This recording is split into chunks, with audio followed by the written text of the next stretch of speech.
At my birthday dinner, my brother's kid threw my purse into the pool and yelled, "Dad says you don't deserve nice things." His wife laughed so hard she cried. I just smiled and left. That night, I canceled his car loan payment. At 9:05 a.m., his car was gone from the driveway. They ruined my birthday. All of them. My brother, his wife, and their little monster of a son. What was supposed to be a quiet dinner with family turned into the kind of memory you try to push so deep it feels like it happened to someone else. My name's Nicole. I live just outside of Denver in a suburb where nothing dramatic usually happens. I'm 36, divorced, raising my daughter Hannah on my own. Life isn't glamorous, but I've worked hard to keep things stable. That night, I just wanted one nice evening. A quiet dinner with the people closest to me. Instead, I got humiliated in public by a kid who thinks disrespect is a personality trait. We were at a restaurant I had booked over a month earlier. Outdoor seating, soft lighting, nothing flashy. Just good food and enough space for the kids to stretch their legs without knocking into other tables. My daughter sat next to me, dressed up a little, excited to try the creme brulee she'd been talking about for days. Josh and Tessa showed up late as usual. Logan came in running, shouting something about how he hated the place. No one even looked surprised. I greeted them. Tessa gave me a fake smile. Josh barely mumbled hello before sitting down and ordering a double whiskey. Logan climbed on chairs, stuck his fingers in the bread basket, and the only thing his parents said to him the entire time was, "Go play." No one said anything. My parents stared at their drinks. My cousins made small talk, eyes darting anywhere but at Logan. Everyone acted like this was normal, like it was just something we all had to accept because that's who Josh married. Then the cake came out. A simple slice with a candle in it. I didn't even ask for that, it was just something the restaurant does. Everyone gave a polite clap. I smiled, trying to move things along and keep the peace. And then Logan came up behind me, snatched my purse off the back of the chair and sprinted toward the pool. He looked right at me like he'd been waiting for this moment and shouted loud enough for the whole place to hear. "Dad says you don't deserve nice things." Then he tossed my purse into the water. Tessa started laughing so hard she had to cover her face. Josh didn't even blink. No one stopped him. No one told Logan to apologize. My parents went silent. Hannah looked at me, confused and a little scared. The rest of the table just sat there. I stood up, grabbed my phone and left. No dramatic speech. No yelling. Just walked out and took Hannah with me. I didn't pick up the phone that night. Didn't answer their messages. Let them sit in the silence. But what they didn't know, and what I didn't say, is that I've been paying Josh's rent for 2 years. $1,600 a month. Every month. I never told anyone. He lost his job and I thought I was doing the right thing for his kids. I also covered his car loan, something he begged me to do, just for a few months. When I got home, I opened the banking app and shut it all down. Canceled the rent payment. Canceled the car loan autopay. Just like that. The next morning, 9:05 a.m. he called. I ignored it. Then came the text. "Where the hell is my car?" No punctuation. No hi. Nothing. I didn't reply. But I did drive past his house later that day. The driveway was empty. That was just the start. Josh didn't stop calling. Not that day, not the next. Voicemails, texts, even emails. First it was confused. Then angry. Then desperate. He never once apologized. What he did say was that the towing company told him the car was repossessed at 8:45 a.m. That his boss had called wondering why he didn't show up for his shift. That he had to Uber to work and back. That Tessa was livid. I ignored every message. I didn't even open most of them. On the third day the tone changed. Suddenly he remembered I was his sister. He sent a photo of Logan holding a drawing with the words, "Sorry Aunt Nikki," scribbled in blue crayon. Like that would erase what happened. Like a kid with a marker could fix years of being taken for granted. What he didn't know yet was that rent was also due that week.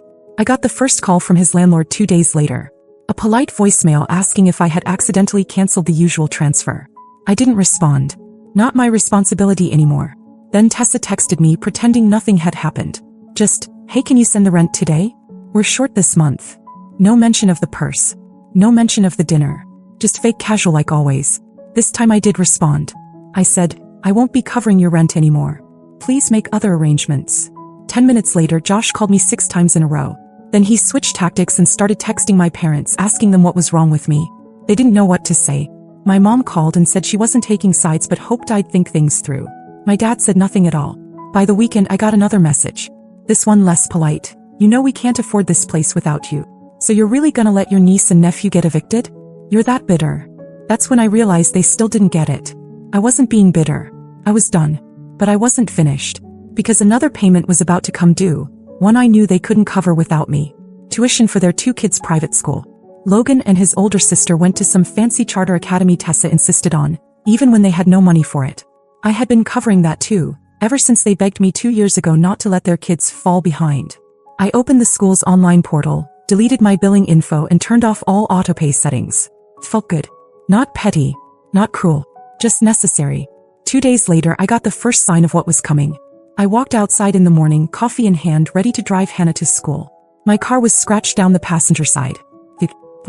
As if someone had taken a key and dragged it in a deliberate slow line from the front door to the rear bumper. On the windshield, a perfect star-shaped crack right where the driver looks through. I didn't cry. I didn't even take a photo at first. I walked back inside, sat down and called my friend Ellie. She's the one who told me what to do next. I didn't sleep the night I found the scratch in the cracked windshield. I just lay there in bed staring at the ceiling, wondering how the hell it got to this point. Wondering how someone could take your generosity, drain it for years, then punish you for finally saying no. The damage wasn't random. The line carved into the side of my car wasn't a quick swipe. It was long, deliberate, almost careful. The windshield had a perfect starburst crack right in the middle of my view. I knew exactly what it was. A warning. Their idea of payback. And the most pathetic part? They did it thinking I'd cave. That I'd panic, pick up the phone and start paying again. I didn't. That I called Ellie. She's been my friend since college and she doesn't sugarcoat anything. I didn't even finish explaining before she cut me off. You need to press charges. I hesitated. I'd never filed anything in my life. It felt serious. Permanent. And maybe that's what scared me. Because once I did that, there would be no pretending we were still some kind of family. But then Ellie asked me something that flipped a switch in my head. What if it had been Hannah's birthday? What if that had been her purse? Her car? I didn't have an answer. As I already knew. That night I sat down with Hannah. She had been quiet all weekend, like she wasn't sure if she was allowed to ask questions. I told her the truth. That I thought Uncle Josh and Aunt Tessa were the ones who did it. I didn't go into details, but I wanted her to know something wasn't okay. She just looked at me for a second and then said, you know, Logan's mom told him to do it. I froze. Apparently while I had stepped away to the restroom at the restaurant, Tessa leaned down and whispered something to Logan.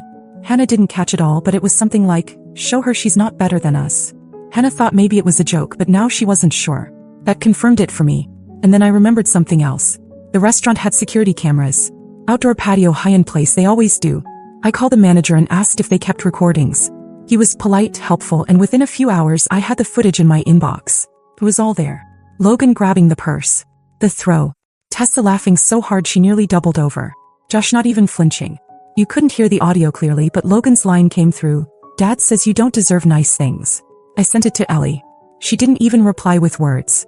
Just sent me the contact info for a lawyer and told me not to wait. By the next day the fallout had begun. Josh and Tessa were texting again. But this time it wasn't about rent. It was about school. Apparently, the tuition payment had bounced and the school sent them an alert that both kids were now listed as unpaid. Their daughter's fall enrollment was put on hold. Logan's class assignments had been pulled from the system. They tried every angle. First it was fake sweet. Hey Nicole, there's been a mix-up, could you fix the payment really quick? Just while we sort this out. Then came the guilt. You're punishing the kids. They didn't do anything. Then finally the blame. You're blowing all this out of proportion. You're being vindictive. I didn't respond to a single one. On Sunday morning they came to my house. I saw them through the peephole. Josh standing with his hands in his hoodie pocket. Tessa behind him, arms crossed like she was there for moral support in a court case. I opened the door halfway. Not to talk, just to let them say what they clearly came to say. Josh went first. You could have handled this privately. Tessa followed. We've had a rough year. You've always helped before. We thought you understood. I didn't say anything. Just listened. Then Josh said it. You're really gonna throw away family over a purse and a couple of payments? That's when I felt it. Not rage. Not even sadness. Just done. I closed the door without a word. Locked it. Sat back down at the kitchen table with Hannah, who was quietly eating cereal like this was all completely normal. 5 minutes later, I opened my laptop, pulled up the police department's non-emergency portal and filed the report. Destruction of property. With video evidence. The case number popped up on the screen. And just like that, it became official. Filing the report felt like crossing a line I couldn't uncross. But it also felt like standing up for myself for the first time in years. It wasn't just about the car or the purse.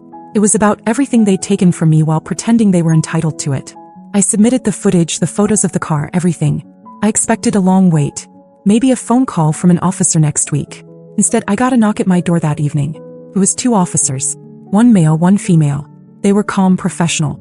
Asked if I had a few minutes to clarify a few things from the report. I let them in. They'd already seen the footage. What they wanted now was confirmation that I believed my brother and his wife were involved directly in the vandalism. I said yes. Then they asked something that caught me off guard. Do you know anything about an incident involving a missing tablet? I stared at them. What tablet?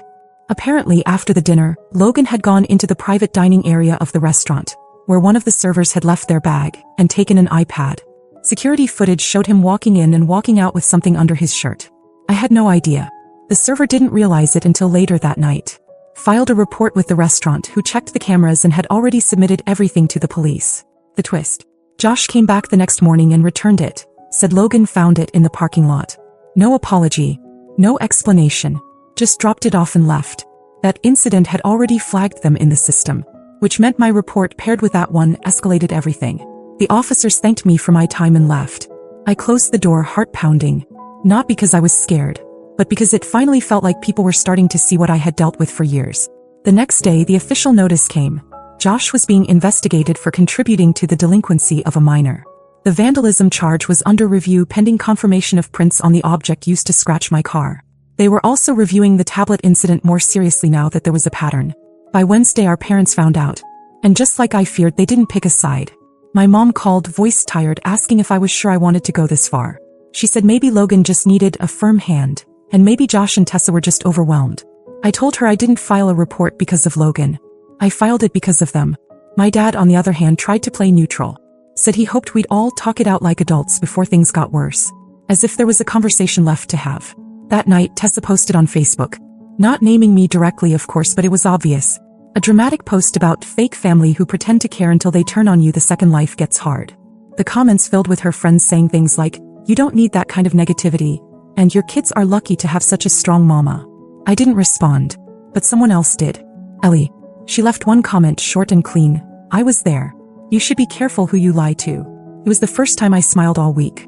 But the next morning, I got a text from Hannah's school. Apparently someone had tried to call the front office pretending to be me, asking about Hannah's schedule and what time she usually gets picked up. The school didn't give them anything, but they flagged the call. Said it felt suspicious.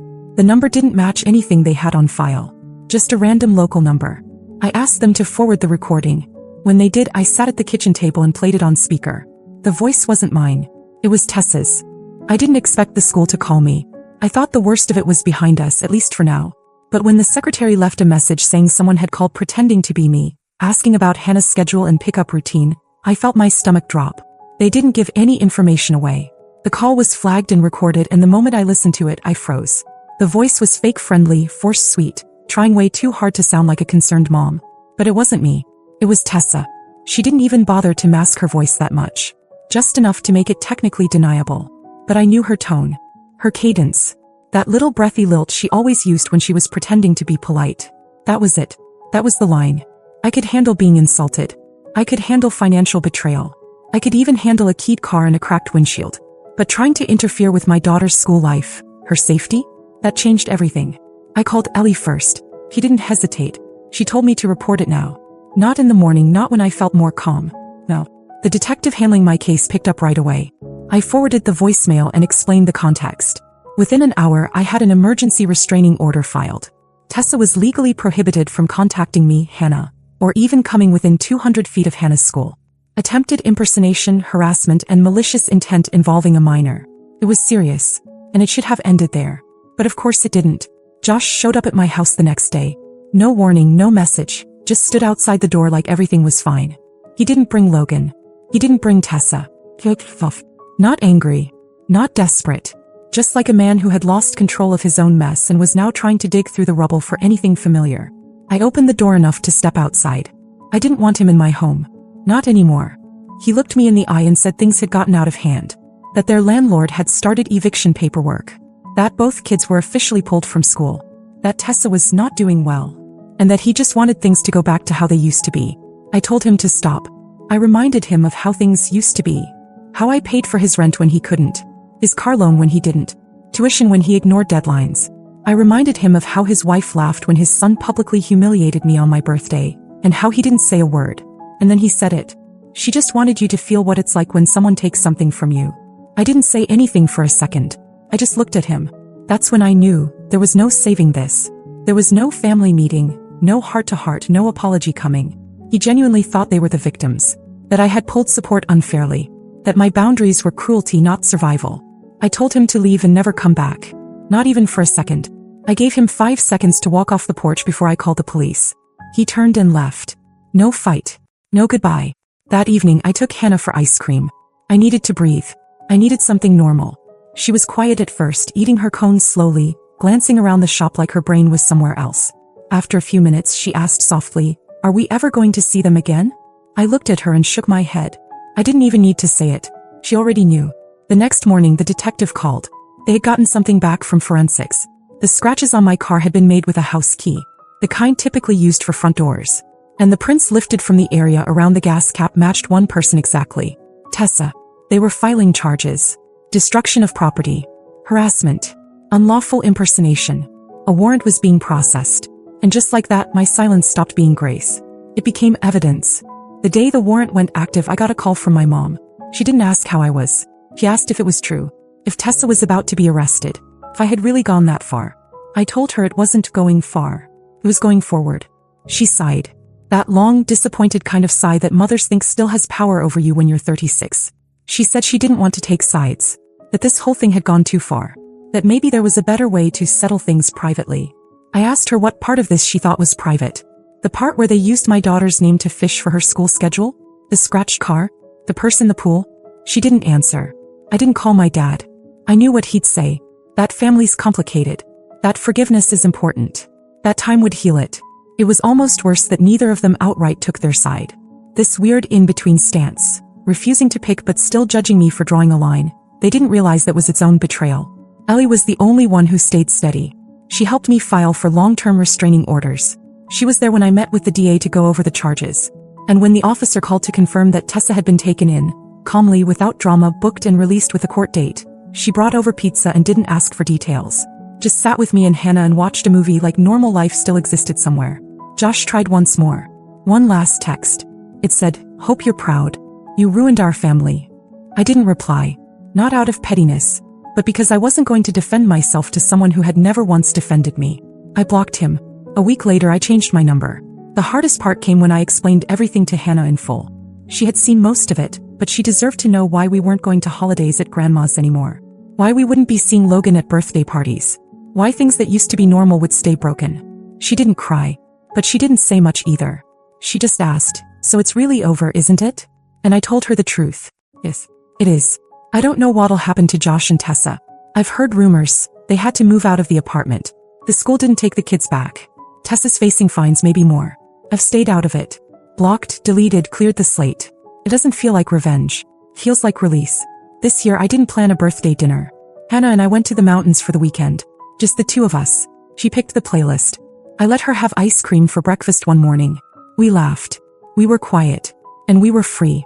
And for the first time in a long time I felt like I had something worth celebrating again. Sometimes I still catch myself remembering old holidays. The way Josh used to make everyone laugh at Thanksgiving, how we used to sit around playing board games after dinner. Before everything twisted.